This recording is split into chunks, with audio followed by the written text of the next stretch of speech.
Hi, I'm Robert Scott, and I'm with Patrick Sweetland.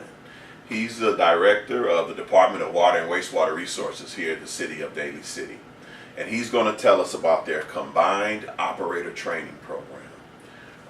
Patrick, what is the Combined Operator Training Program? Essentially, it's a way in which we can cross-train employees coming in from either the entry level or junior level, and to basically have both an operator who has expertise in both the water side as well as the wastewater side. The Department of Water and Wastewater Resources has both the water utility and sanitation district utility, the wastewater utility, which we have a wastewater treatment plant here.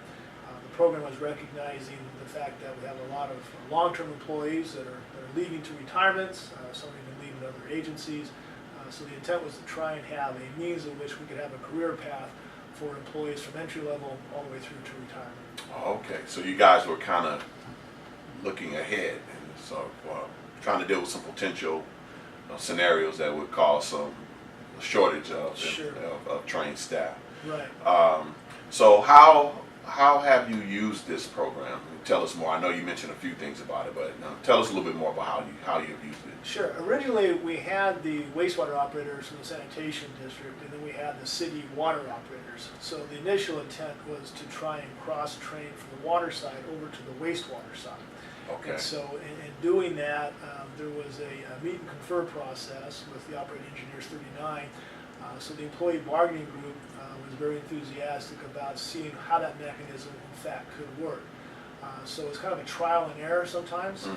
We had the initial employees who were water operators came over to get experience on the wastewater side.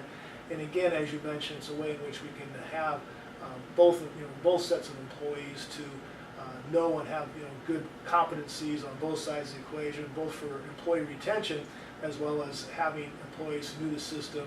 And then if we had the retirements, as we know were coming, had a way in which we could bolster the staff knowledge within the organization. Well, that's interesting. This is some unique type of things you guys are doing. Was there any resistance for the clean water folks to come over to the dirty water folk? Did you experience any resistance there? No, because the resistance, it was voluntary.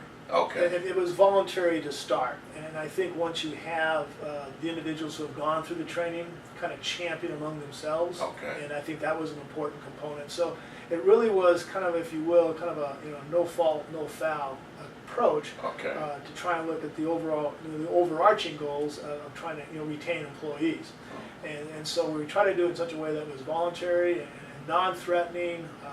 One of the aspects that was really important with the original program was employees could always opt out. Okay. And that was an important component to help facilitate others coming into the organization. So if you can imagine, at first you have existing employees with existing titles and existing competencies, kind of cross-training, and that kind of set forward for the new employees as we came into that were coming into the organization, in which we were able to then combine the duty statements for new employees coming in. Oh, okay, great, sounds good. Tell me about any other benefits that you guys have derived from implementing this. I think the important aspect is kind of succession planning.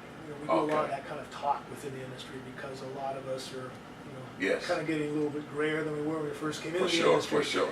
And we want to be able to have those employees, before they leave, help mentor and cross-train new employees, because this is such a pay-it-forward industry. Yeah. All of us have benefited from somebody else taking right. us under the wings to train us, and now that obligation falls onto us moving forward. And we want to try and create a career path. So somebody coming in as an entry-level OIT has a definite career path to move forward and can see what that career path is and stay in this organization as a career. Oh, sounds good. Great. How long have you guys been doing this now? Actually, we've been doing it for well over about 15 years. Oh, yeah, wow. It's been a while. Wow. And again, it kind of brought in, kind of from, like I said, kind of a voluntary opt-in. Once we built upon the success, others could see the success being achieved. And with that cross-training, obviously, you're more than just a wastewater operator, you're more than just a water operator. So certainly that gave good incentives to look at the right compensation to treat a combined operator. Kind of uniqueness within our own organization, within the system. That certainly kind of paid dividends for we went to the tertiary recycled water side of the equation. When we started delivering water back in 2005, we had the competency, and we had the competent staff to make that transition as a recycled water plant. So there's kind of like, you know, unseen benefits that derive from doing that. So you mentioned that you guys did water to wastewater. Have you done it the other way too, from wastewater to water? Some have gone the same way. Yes, okay. Right. And I think through the attrition process, you know, some who were kind of close to retiring, you know, weren't that interested. Others Okay. who were here, you know, could see the benefits, you know, cross-trained over.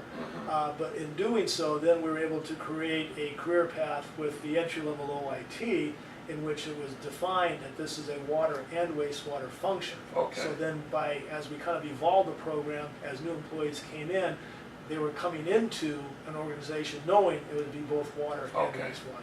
So with the new employees, it wasn't voluntary. At that juncture, basically the duty statements were such that we had changed the duty statements to basically embrace a combined operation. Okay, got it. Sounds good, sounds good.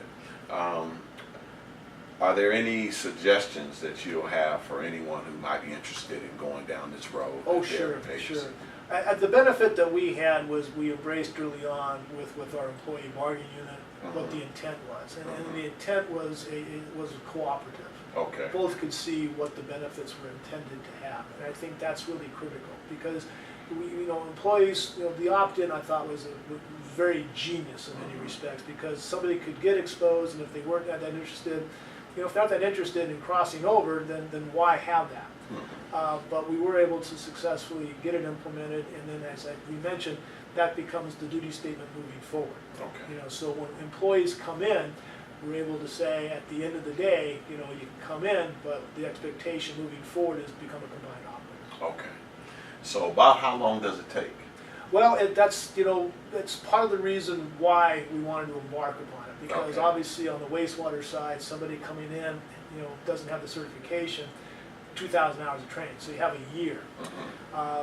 Then we have what we do on the water side is about 1,000 hours. Now that's not certified 1,000 hours. That's more. Our experience tells us an employee who, once they get their wastewater certification and then eligible to move into the water side, it takes about 1,000 hours to learn the system. And then the other aspect, which we didn't mention with this program, is the actual internal testing that takes place. That was a combined effort between, if you will, the bargaining units, the employees, and management, if you will, to say what are the necessary components that we need to see and demonstrated. And so when an individual passes that internal test, after the 1,000 hours, now they're combined. Of course, you have to pass the test in the case of the distribution system, the treatment system. That goes without saying. But a lot of it is once you get that certification and then you have the internal experience, then you basically flex up. So basically, once you meet the criteria, you flex up in the organization without having to retest civil service. You come up from an OIT to a combined 1, and then from a combined 1 to a combined 2 as you demonstrate those competencies.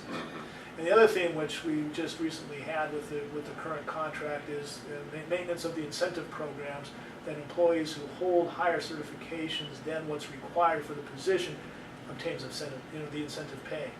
Again, trying to keep our employees here. Okay. Man, that sounds great. It's been working well for us. I applaud you guys for, for going down this road. Sounds good. Thank you. Well, there you have it. This is the combined operator training program here in the city of Daly City, and with Patrick Sweetland. This is something I think you definitely would like to check out.